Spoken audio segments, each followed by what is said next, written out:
मोर मरमोर गुवाहाटीबासी रायज आपनालोकाक मोय मोर आंतरिक नमस्कार जनायछु। असम के राज्यपाल लक्ष्मण प्रसाद आचार्य जी, यहाँ के लोकप्रिय मुख्यमंत्री हेमंत बिस्वा शर्मा जी, केंद्रीय मंत्रिमंडल में मेरे साथी सर्बानंद सोनोवाल जी, उपस्थित राज्य के सभी मंत्रीगण, जनप्रतिनिधिगण, देश भर से टेक्नोलॉजी के माध्यम से इस कार्यक्रम से जुड़े हमारे सभी अन्नदाता साथी, टी गार्डन में काम करने वाले मेरे भाई बहन, और मैं देख रहा हूं कि काफी सीनियर हमारे सभी मुख्यमंत्री जी भी आज हमारे साथ इस कार्यक्रम में देश के कोने कोने में से जुड़े हुए हैं। मेरा सबको नमस्कार। भाइयों बहनों, आज मुझे नवरात्रि के पहले मां कामाख्या की इस पावन भूमि पर आप सभी के दर्शन करने का सौभाग्य मिला है।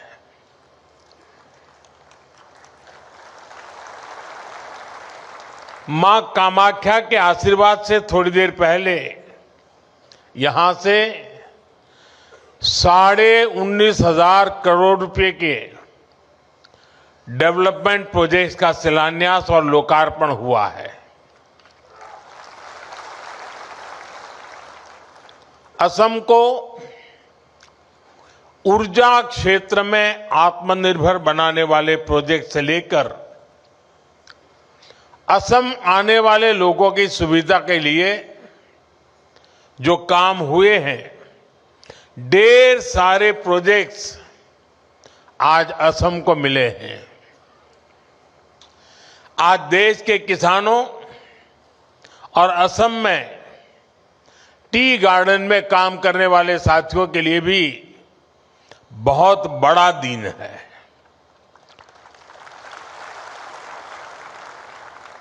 कुछ क्षण पहले पूरे देश में पीएम किसान सम्मान निधि के तहत 18,000 करोड़ रुपए से अधिक की राशि हमारे करोड़ों अन्नदाताओं के खातों में भेजी गई है। इसके अलावा असम के चाय बागानों से जुड़े अनेक परिवारों को आज भूमि के पट्टे भी दिए गए हैं। मैं असम के लोगों को, यहां के सभी परिवारों को और देश भर के किसानों को बहुत बहुत बधाई देता हूं। साथियों, आज देश भर से किसान साथी मां कामाख्या की इस धरती से जुड़े हैं। थोड़ी देर पहले करोड़ों किसानों के खाते में पीएम किसान निधि जमा होने के मैसेज हर एक के मोबाइल में पहुंच चुके हैं। ये योजना वाकई अद्भुत है। एक क्लिक से करोड़ों किसानों के बैंक खाते में सीधे पैसा जमा होता है। दुनिया के विकसित देशों में भी ऐसा संभव नहीं है। और मुझे विदेश के मेहमान जब मिलते हैं और इस विषय में इतने सवाल पूछते हैं, जानकारी के लिए इतने उत्सुक रहते हैं, ये सब कैसे संभव हो रहा है। दुनिया के बड़े बड़े देश के बड़े बड़े नेताओं को भी ये बहुत अजूबा लगता है। और ये मेरे वही किसान भाई बहन हैं जिनमें से अधिकांश के पास 2014 से पहले न मोबाइल फोन था और न ही बैंक में उनका कोई खाता था। आज ऐसे करोड़ों किसानों के खाते में अब तक 4.25 लाख करोड़ रुपए से अधिक पैसे जमा हो चुका है। इसमें असम के भी करीब 19 लाख किसान हैं जिनको अभी तक लगभग 8,000 करोड़ रुपए मिल चुके हैं। साथियों, मुझे याद है जब पीएम किसान सम्मान निधि योजना शुरू हुई तो अफवाहें फैलाने में, झूठ बोलने में माहिर कांग्रेस वाले कहते थे कि इस योजना का पैसा आज भले मोदी देता है लेकिन चुनाव के बाद वापस करना पड़ेगा। ये झूठ बोलने में ऐसे एक्सपर्ट है, लेकिन आज सम्मान निधि की ये योजना देश के छोटे किसानों के लिए सामाजिक सुरक्षा का एक माध्यम बन गई है। साथियों, बीजेपी एनडीए सरकार के लिए किसान हित से बड़ा और कुछ नहीं। जब किसानों को पैसे देने की बात आती थी,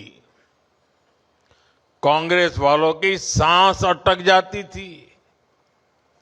मैं आपको एक और उदाहरण देता हूं। 2014 से पहले केंद्र में 10 साल तक कांग्रेस की सरकार थी। कांग्रेस सरकार के 10 साल में किसानों को एमएसपी के रूप में 6.5 लाख करोड़ रुपए मिले थे। 10 साल में 6.5 लाख करोड़, जबकि हमारी सरकार के 10 साल में किसानों को एमएसपी के रूप में 20 लाख करोड़ रुपए अधिक मिल चुके हैं। साथियों, बीते 11 वर्षों में देश के किसान के इर्द गिर्द बीजेपी एनडीए सरकार ने एक मजबूत सुरक्षा कवच बना है। एमएसपी हो, सस्ता ऋण हो, फसल बीमा हो, पीएम किसान सम्मान निधि हो, ये योजनाएं किसानों का बहुत बड़ा संबल बनी है। इतना ही नहीं, हमने इस बात का ध्यान रखा है कि अंतर्राष्ट्रीय स्तर पर संकट का असर खेती किसानी पर न पड़े। अब जैसे कोरोना और उसके बाद जो युद्ध हुए हैं, उसके कारण अंतर्राष्ट्रीय बाजार में खाद की कीमतें कई गुना बढ़ गई थी। विदेशी बाजारों में खाद मिलनी भी मुश्किल हो गई थी। लेकिन केंद्र सरकार ने इस संकट को रोकने के लिए भरपूर कोशिश की। यूरिया की जो बोरी अंतर्राष्ट्रीय बाजार में 3,000 रुपये में मिलती है, वही बोरी हमारी सरकार ने अपने किसानों को सिर्फ 300 रुपये में दी है।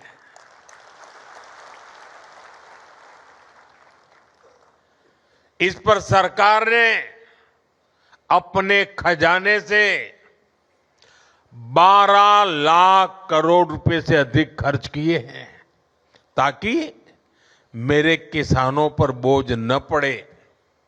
ये बोझ सरकार अपने कंधों पर उठा रही है। साथियों, बीते दशक में भाजपा एनडीए सरकार ने एक और बहुत बड़ा काम आत्मनिर्भरता को लेकर किया है। हमने कृषि को बाहरी संकटों से बचाने के लिए आत्मनिर्भरता को प्रोत्साहन दिया है।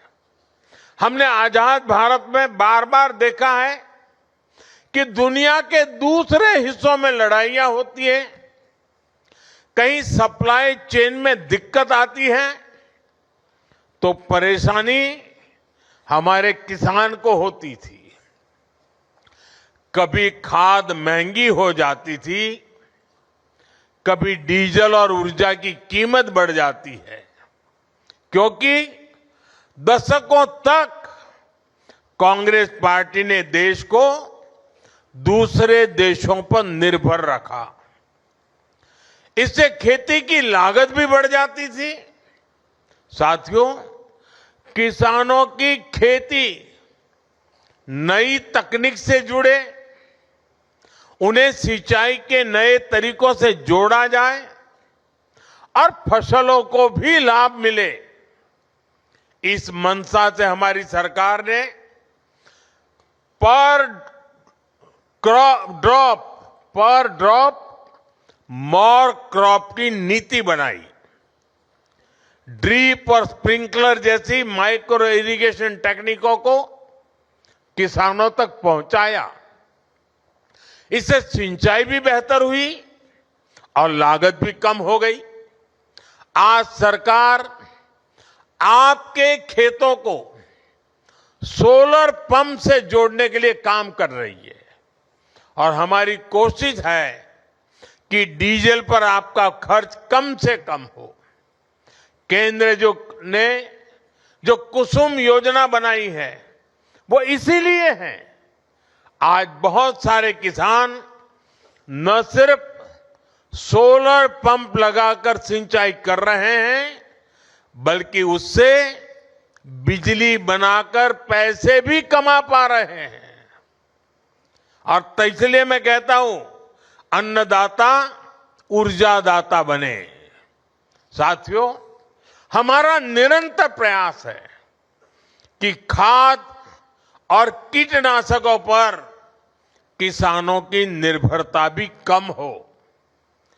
कांग्रेस की गलत नीतियों के कारण देश के 5 बड़े खाद कारखाने बंद हो गए थे। हमने उन खाद कारखानों को फिर से शुरू करवाया।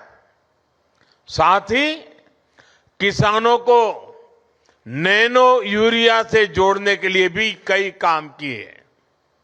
आज देश के किसान को इसका लाभ मिल रहा है। अब बीजेपी एनडीए सरकार देश के किसानों को प्राकृतिक खेती के लिए प्रोत्साहन दे रही है।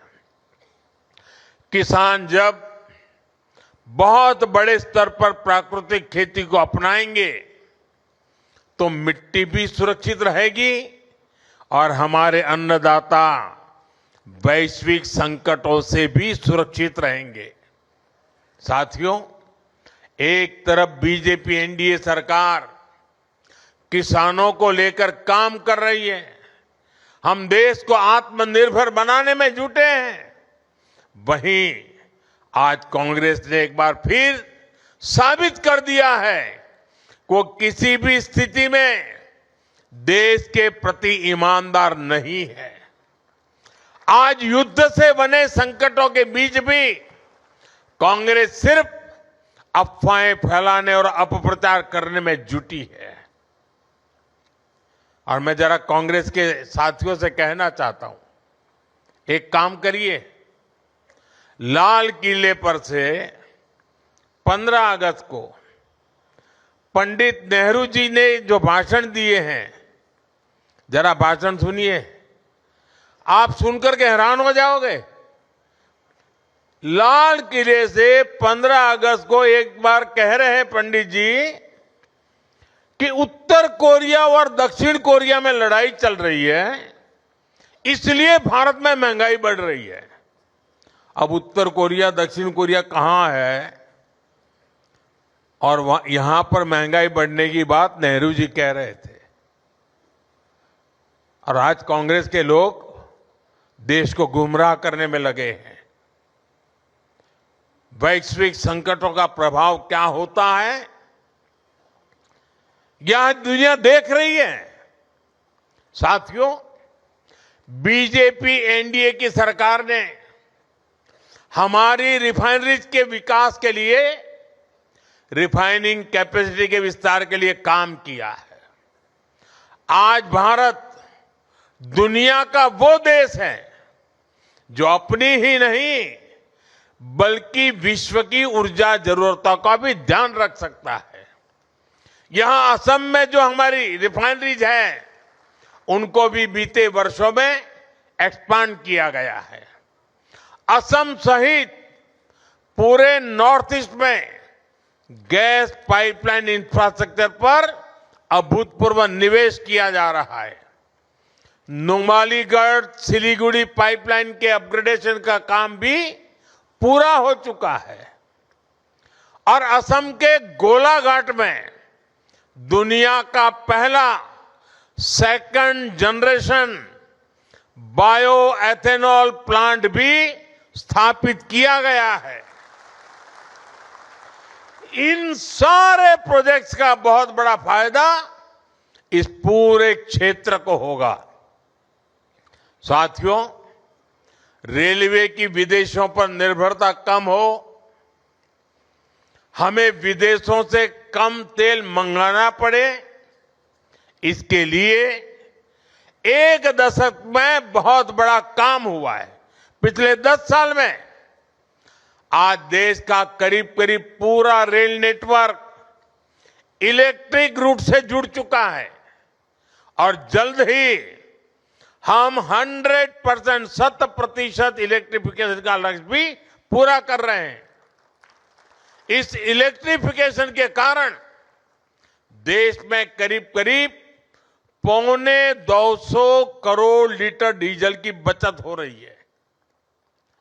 असम में भी रेलवे नेटवर्क का तेजी से बिजलीकरण हो रहा है। आज भी यहां रेलवे के बिजलीकरण से जुड़े प्रोजेक्ट का लोकार्पण और शिलान्यास हुआ है। साथियों, असम देश में रिन्यूएबल एनर्जी से जुड़े संकल्पों की सिद्धि में भी बड़ी भूमिका निभा रहा है। Lower Kopili hydro power project से असम सहित पूरे नॉर्थ ईस्ट को फायदा होगा और सबसे बड़ी बात, जो ये हजारों करोड़ रुपए की परियोजनाएं असम में शुरू हुई है, वो असम के युवाओं के लिए रोजगार के नए मौके बना रही है, असम की समृद्धि बढ़ा रही है। साथियों, बीजेपी एनडीए की डबल इंजन सरकार की पहचान संवेदनशीलता से है, सुशासन से है। देश के हर क्षेत्र, हर वर्ग का विकास, ये हमारी प्राथमिकता है। इसी भाव के साथ आज असम के टी गार्डन में काम करने वाले साथियों के लिए बहुत बड़ी पहल हुई है। जिनकी मेहनत से असम की वैश्विक पहचान को बल मिला, जिनकी उगाई चाय की खुशबू दुनिया भर में भारत की पहचान बनी, आज उन साथियों को बीजेपी एनडीए सरकार सम्मान भी दे रही है और सहायता भी दे रही है। कांग्रेस की सरकारों ने इन साथियों को पूछा तक नहीं, इनके पास जमीन के कानूनी दस्तावेज तक नहीं थे। मैं हिम्मता जी और उनकी पूरी टीम को बधाई दूंगा। आपने टी गार्डन से जुड़े इन परिवारों के लिए बहुत बड़ा काम किया है। आज असम की सरकार इस ऐतिहासिक अन्याय को खत्म करने का काम कर रही है। अब इन परिवारों को उनकी अपनी जमीन मिली है और इनके लिए पक्के घर मिलने का रास्ता भी साफ हो गया है। इससे टी गार्डन में रहने वाली बहनों को विशेष रूप से बहुत फायदा होगा। मैं चाहूंगा कि अब टी गार्डन में काम करने वाले परिवारों के बच्चे भी अच्छे से पढ़ाई करें और आगे बढ़ें। और बीजेपी सरकार ने इसके लिए भी पूरी सुविधाएं बना दी है। इसलिए ही तो हर टी गार्डन वर्कर कह रहा है, आको ये बार बीजेपी सरकार। और मेरे लिए तो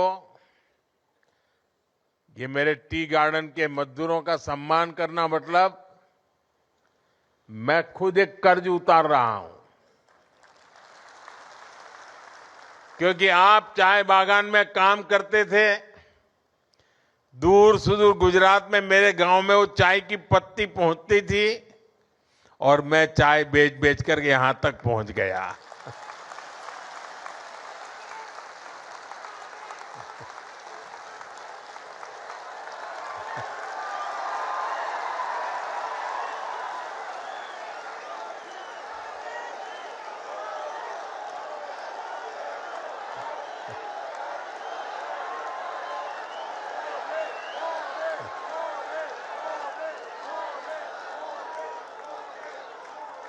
अब मुझे बताइए, ये टी गार्डन वालों के आशीर्वाद नहीं होते तो मैं यहां पहुंचता क्या? ये टी गार्डन वालों की टी मेरे यहां पहुंची और मैं आज आपके बीच पहुंचा। और देखिए मां कामाख्या की कैसी कृपा है कि मुझे आज मेरे टी गार्डन के भाइयों का कर्ज उतारने का मौका मां कामाख्या देवी ने मुझे दिया।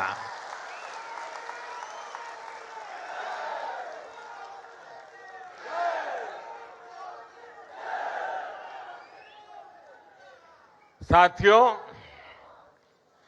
आज से प्रसिद्ध निमाती घाट और विश्वनाथ घाट पर आधुनिक क्रूज टर्मिनल बनाने का काम भी शुरू हुआ है। ये सिर्फ एक इंफ्रास्ट्रक्चर प्रोजेक्ट नहीं है, ये असम में टूरिज्म और स्थानीय अर्थव्यवस्था को नई दिशा देने वाला काम है। बीजेपी सरकार ने टूरिज्म को सिर्फ दर्शनीय स्थलों तक सीमित नहीं रखा है, बल्कि उसे रोजगार और विकास के बड़े अवसर के रूप में देखा है। इसी सोच के साथ ब्रह्मपुत्र नदी में भी वाटर टूरिज्म की संभावनाएं बढ़ाई जा रही है। क्रूज टर्मिनल बनने से ब्रह्मपुत्र पर क्रूज चलाने का काम आगे बढ़ेगा और देश दुनिया के पर्यटकों के लिए असम तक पहुंचना और आसान होगा। जब क्रूज टूरिज्म बढ़ेगा तो स्थानीय युवाओं के लिए रोजगार के नए अवसर बनेंगे। कारीगरों और हस्तशिल्प से जुड़े लोगों को नया बाजार मिलेगा। छोटे दुकानदारों, नाविकों, होटल और ट्रांसपोर्ट से जुड़े लोगों की आमदनी भी बढ़ेगी। यानी असम में टूरिज्म अब सिर्फ घूमने फिरने तक सीमित नहीं है, यह स्थानीय विकास और जन समृद्धि का एक नया इंजन बन रहा है। साथियों, असम आज हमारे नॉर्थ ईस्ट यानी अष्टलक्ष्मी के नए भविष्य का एक मॉडल बन रहा है। यहां की प्रगति पूरे नॉर्थ ईस्ट को नई गति दे रही है। असम में जो बदलाव बीते एक दशक में बीजेपी एनडीए सरकार ने किया है, उसका प्रभाव पड़ोस में पश्चिम बंगाल में भी दिख रहा है। वहां भी लोग बीजेपी एनडीए का ऐसा ही सुशासन चाहते हैं। इसलिए मैं असम के हर युवा, हर परिवार से कहूंगा कि हमें मिलकर विकसित असम के लिए काम करते रहना है, ताकि असम देश में एक मॉडल स्टेट बनकर उभरे। इसी आग्रह के साथ मैं जब ये सभी मुख्यमंत्री महोदय इस समारोह में हमारे साथ जुड़े हुए हैं, तो मैं उनसे एक आग्रह करना चाहता हूं।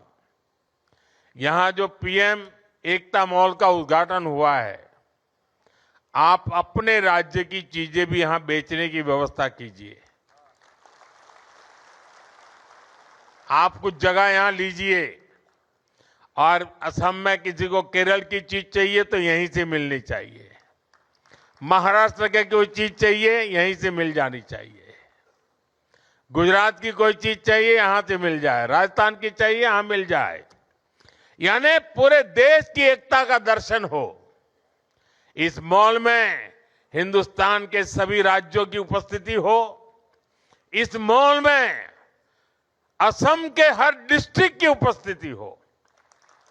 वन डिस्ट्रिक्ट वन प्रोडक्ट, यानी एक प्रकार से कोई भी व्यक्ति एकता मॉल में जाए तो उसको वहां पूरा हिंदुस्तान मिल जाना चाहिए।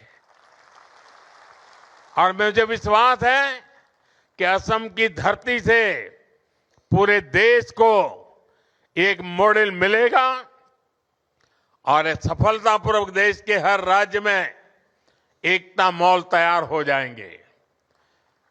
आप सबको फिर से एक बार विकास की परियोजनाओं की बहुत बहुत शुभकामनाएं देता हूं। देश भर से जो किसान साथी हमारे साथ जुड़ रहे हैं, मैं उनका भी फिर से बहुत बहुत आभार व्यक्त करता हूं। और मैं मां कामाख्या से प्रार्थना करता हूं कि कुछ ही दिनों के बाद जब नवरात्रि का प्रारंभ हो रहा है, मां कामाख्या की कृपा सभी देशवासियों पर बनी रहे और हम सारे संकटों को पार करते हुए नए विश्वास, नए सामर्थ्य के साथ आगे बढ़े। मेरी बहुत बहुत शुभकामनाएं। भारत माता की, भारत माता की, भारत माता की। वंदे वंदे वंदे वंदे वंदे वंदे वंदे वंदे।